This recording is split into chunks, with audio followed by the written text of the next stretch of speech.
Broadcasting from the business capital of the world, this is the Podcast Business News Network. Today, it's all about healing boundaries, and we're excited to welcome back Tracy Makarenko, who owns the business called Healing Possibilities. And she's been in business since 2005, and excited to talk more to her today about all of her intuitive healings and holistic life coaching sessions. And we want to first and foremost welcome you back to the show. And sad to say, this is our last show. It's our last show, at least for a while. But Okay. Oh, yeah, it's been great doing these podcasts with you, Jill. well, Thank you. thank you. You've been a doll of pleasure. And like I said, we won't say goodbye. We'll say till next time. But there's a lot more to Tracy than what I just mentioned. She's also a teacher of Usui Karuna Reiki. She's an author, two books, Moving from the Outside In, which is an autobiography, tells the tale of life's ups and downs and unusual experiences as she, as an intuitive healer, has experienced when she's waking up to a spiritual world. Go to Amazon for that one. And she's also a co-author to another book, I Am a Brilliant Woman, Volume 1. It's an Amazon bestseller too. It was published to help inspire other women who are feeling alone. No matter what, life will get better. And there's so much more to you and the new Moon Woman Circle. Do you want to talk a little bit about that? Actually, I'm having a new Moon Women's Circle this It's Tuesday. soon, So next week, usually right? it's once a month on a Tuesday. All that information's on my website. So people can find that at tracymakarenko.com, TracyMakarenko.com. You can contact me through my website on Facebook, Instagram, or email me at tracy@tracymakarenko.com. So Awesome. Well, hopefully the listeners got all that information and they'll reach out. great. And what did you want to discuss for today? This one-day healing boundary workshop. Tell us. Yeah. So a couple times a year I do a healing boundary workshop, and this workshop came about because I had just horrendous boundaries. And I think most of us did. We didn't really, well, I shouldn't say that. I can't talk for other people, but um, growing up, it was always like, don't take the last, whatever was on the table, leave it for someone else. Well, if everyone's leaving it for someone else, somebody's taking it. Mm-hmm. Um, and that kind of opened my eyes at some point, going, well, why can't I have that piece of pie? Why do I always have to leave it for someone else? So a lot of us grew up kind of people pleasing, just making sure everyone else was happy. And it might have started with a piece of pie, but it probably went into a lot of other directions. Um, so that was kind of my wake up call. And then as I did my healing, I realized there was certain behaviors and inconsistencies in my life that was making my relationships difficult. Mm, Yeah. I'm sure. Yeah. Yeah, it resonates Yeah. with me, and I'm sure a lot of us. Yeah, absolutely. And even when we think we have really strong boundaries, we don't always have strong boundaries. And I love this workshop because there's so many pieces to it, and you really get to dig a little deeper and see who you are and where you're losing um, your your physical and emotional and mental energies, because we do end up giving those away to other people in different forms.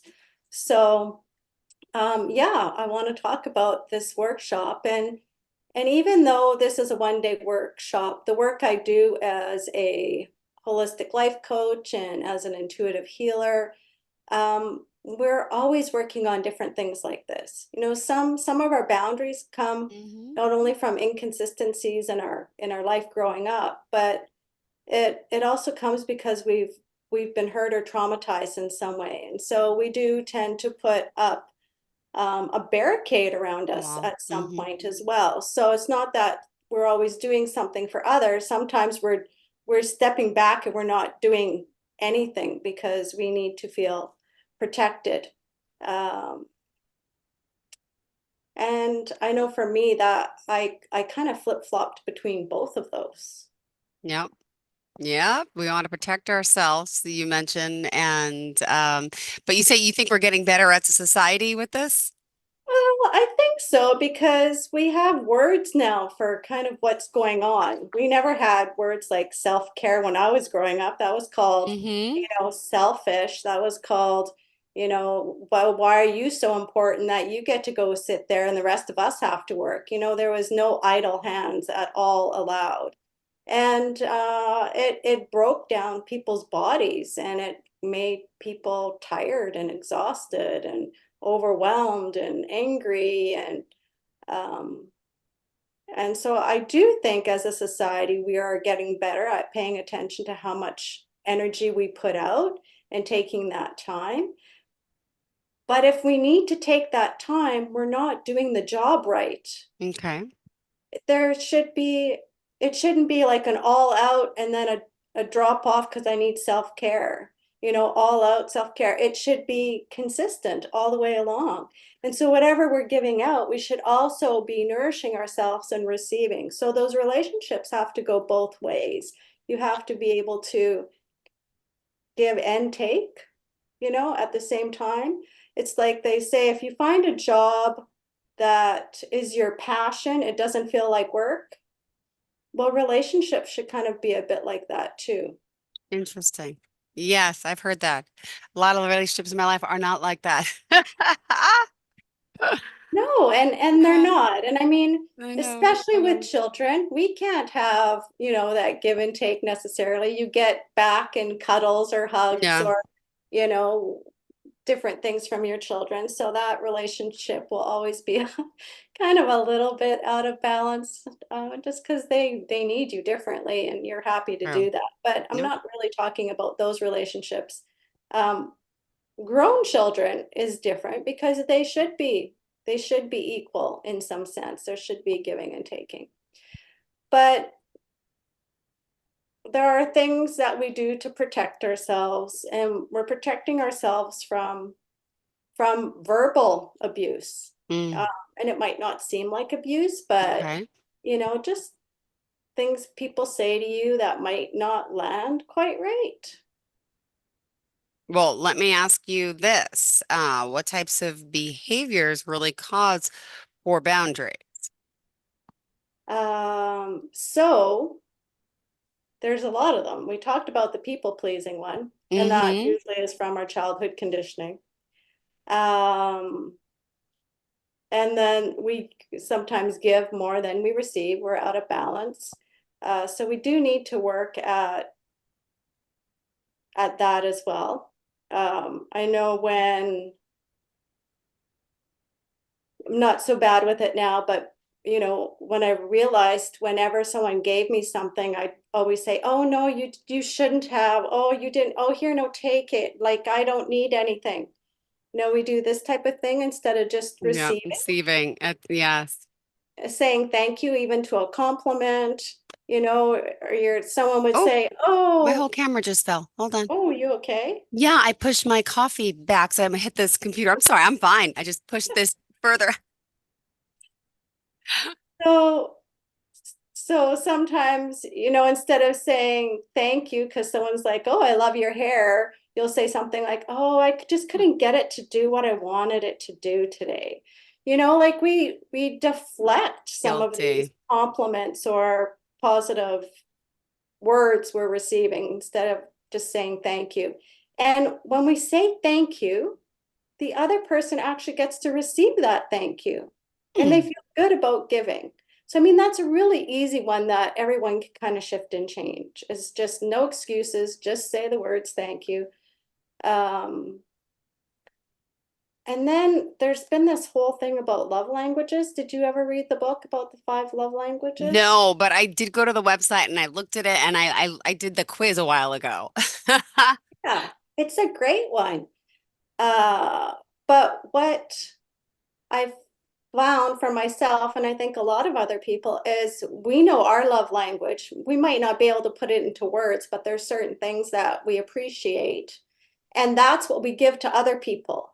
So we're Yep. not paying attention to the other person and what their needs are. We're paying Hmm. attention to what we are missing out on. And so paying attention to not only what we need to get, but what other people need to get is Should also be. important. I know you're getting smaller and smaller on I me there. know it's fall. I don't know what's wrong. I pushed back my coffee thing and now it's oh gosh, I know. The camera. My foot hit the wire and it's pulling on the camera. I'm like, why is that going down? I'm like trying to act like we don't see it. Oh, we see it. Well, the listeners will really enjoy wondering what we're talking about. True, you're right. You're right. Yeah, Half of them yeah. are, most of them are listening, not I watching. know, and they're like, "What's going on?" But Jill's like shrinking My as her camera camera keeps fell. going. Um, she doesn't want to talk about boundaries. Uh, changing our old behaviors when they show up in front of us. A lot of times they show up as mirroring. So when we are in a relationship with someone and there's something about them we just don't like, chances are it's because we're doing the same thing and it's a behavior we don't like in ourselves. So taking a look at that Mm-hmm. sometimes can be a difficult thing. Of Ooh, course, we did childhood conditioning, like okay. people pleasing. There's also the ego.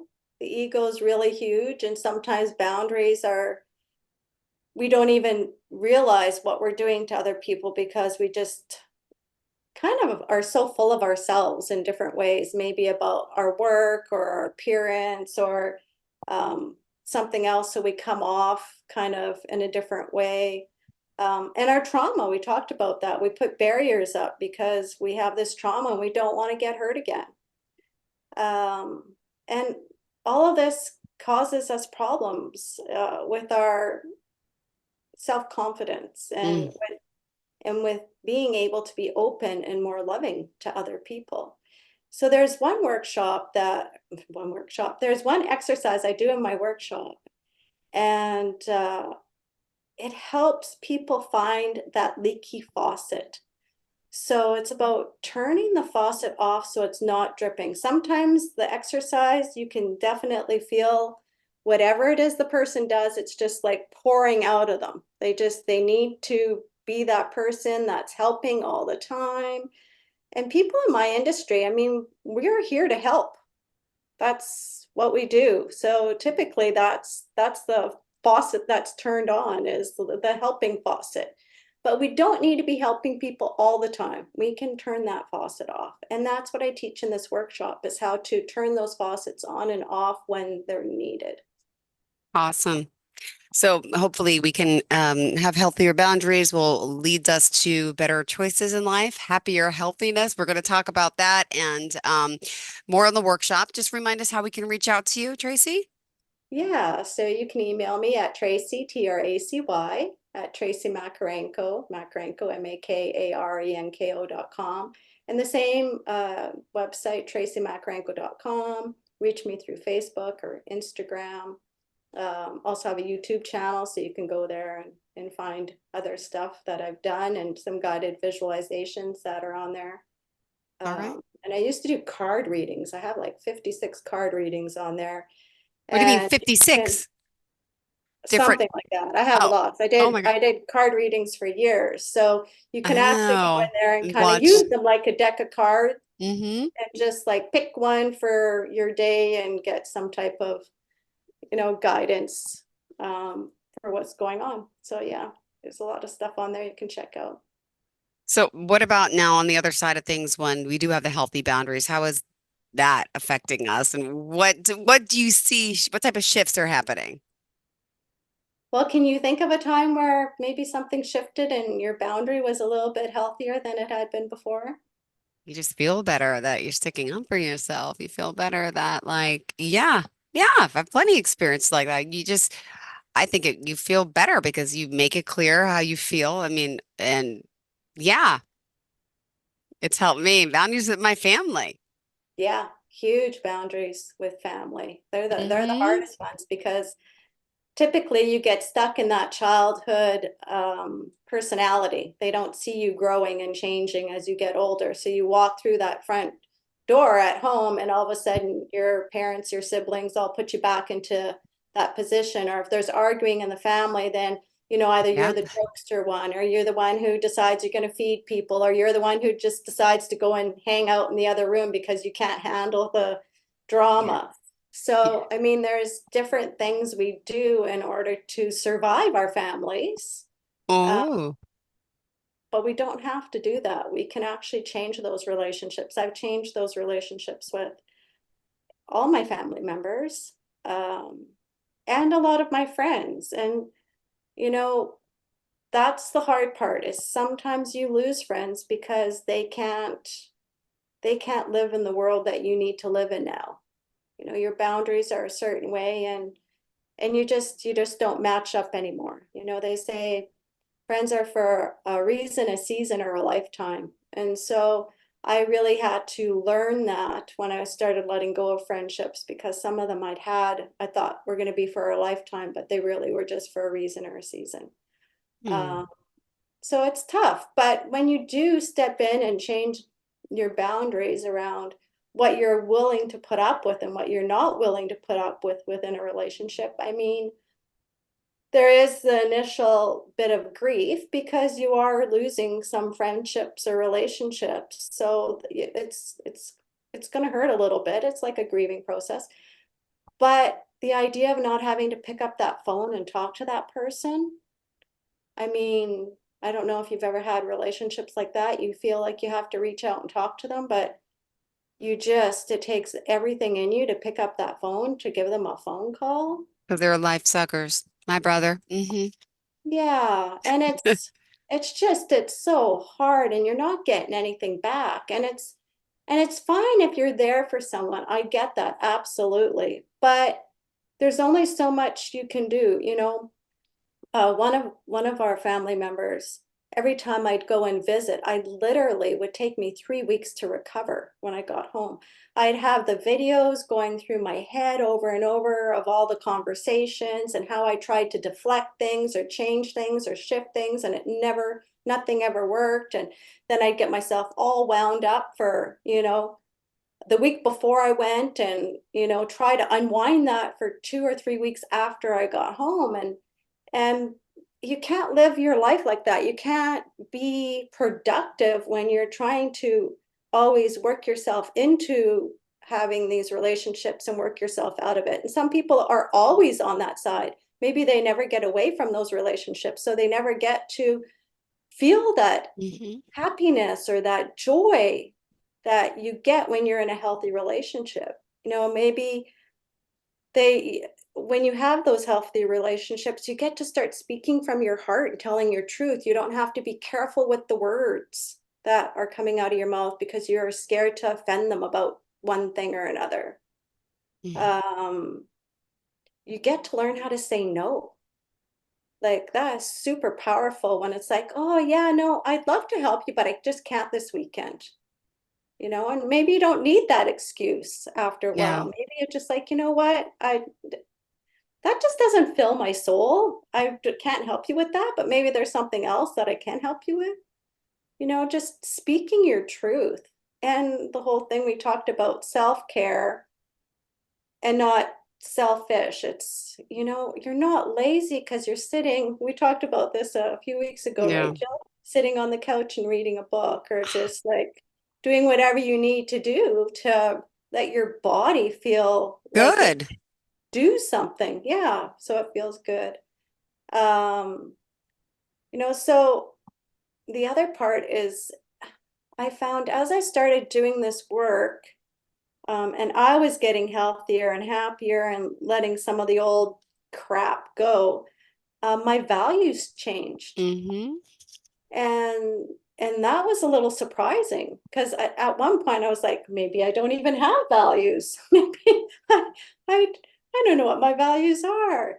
And then all of a sudden you start realizing you do have values. They've been hidden or they've been covered up because all these other relationships haven't allowed you to be authentic in your own self and recognize what those values are. Ah, well, thank you for that. And,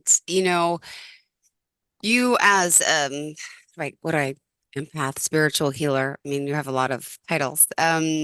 You know, are helping people with this process, but it's also you're teaching them to like discover it on their own in a sense. And when you work with someone, are they giving you their personal experiences?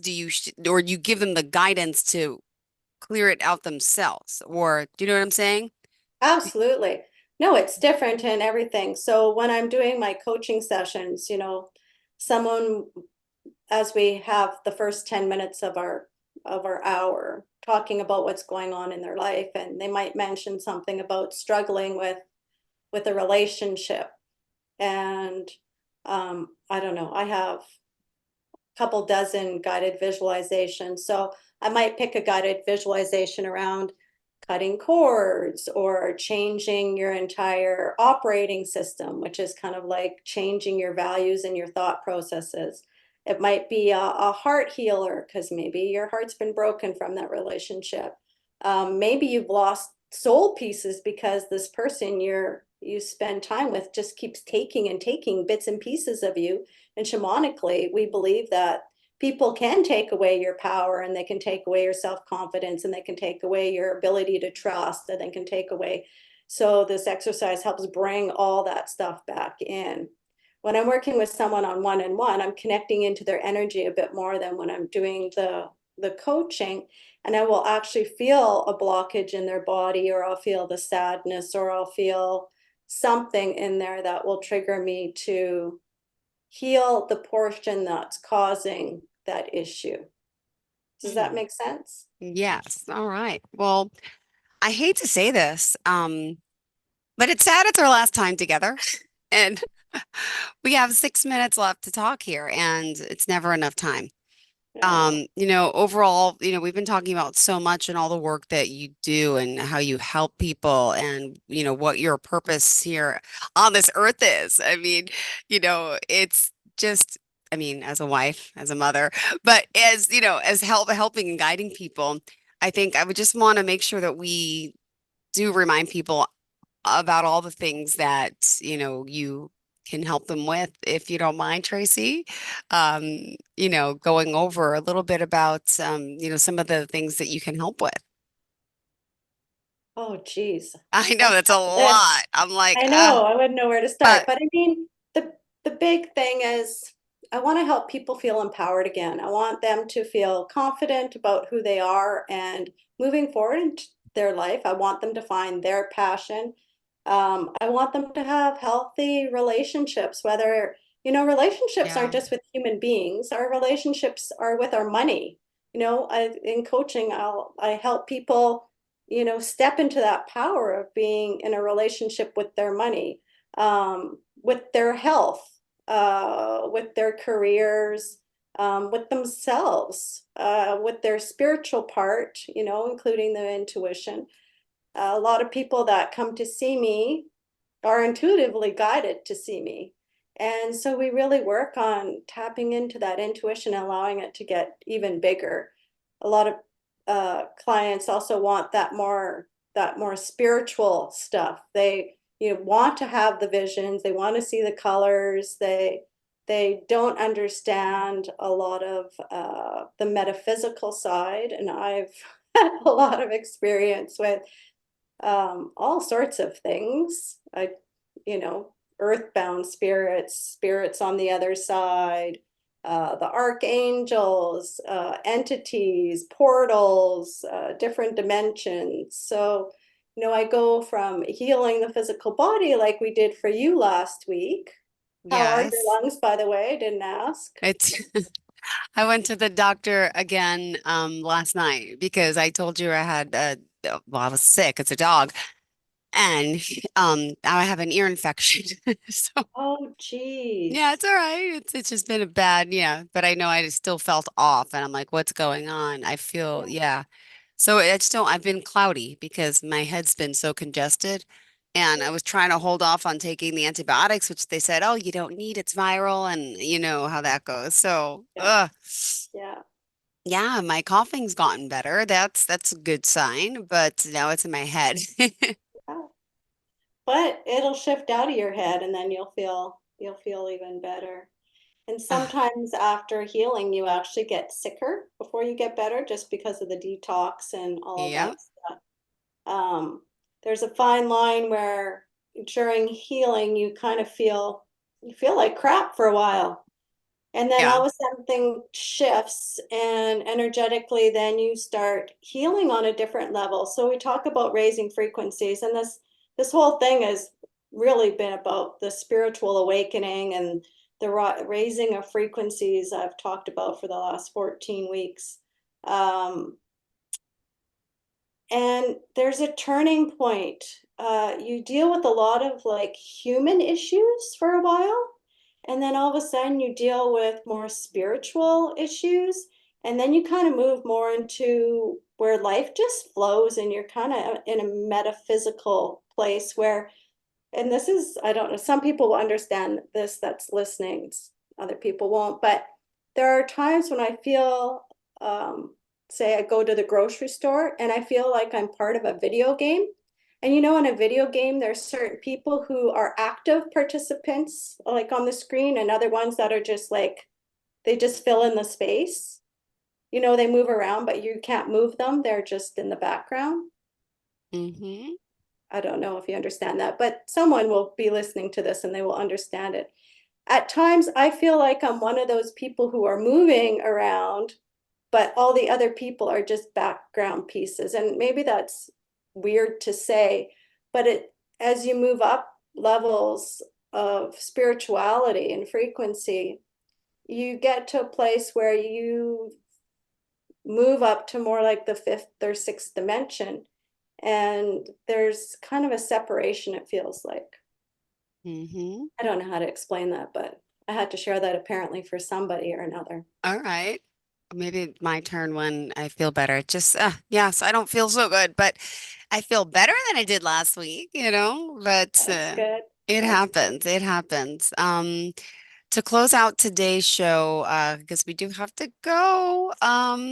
Yeah, I want to thank you for always being here and always so thorough, so prepared, and very modest, humble, and yeah, she's just, oh, I'm just like a best-selling author on Amazon. Doesn't, speak about herself. It's Yeah, that's a hard one for me. That's why I wrote the book. Buy the hmm book on Amazon. You can find out all about me and everything I do and how I help people. And after people read that book, um, there's a lot of healing for them, a lot of magic that happens even in just reading the book. And if you feel you need to or want to work one-on-one with me, we can do coaching or we can do healing sessions, or if you eventually want to come out and do a workshop, to anyone who's listening, I come didn't on have out, kids, I would. do a Yes. workshop. All right. Yeah. Well, Tracy McArankle, spelled TracyMakarenko.com, or just Google her. Check out her YouTube page, Instagram, Facebook, and don't forget, go to Amazon. Check out her books, and then the New Moon Women's Circle that's happening in a few days, right? Yeah. I On May usually have 2nd. a Zoom one, but I'm won't be doing the Zoom ones again till fall. All right. Well, So thank you these ones are again. just live right now, but yeah, Won't keep say looking goodbye. because I'll they will say go back till online. next time. Till next time, Jill. Sounds good. Thank you so much. All right. Have a great day, and we'll definitely connect, I'm sure, again. Thank you so much, Tracy. Thanks. Bye.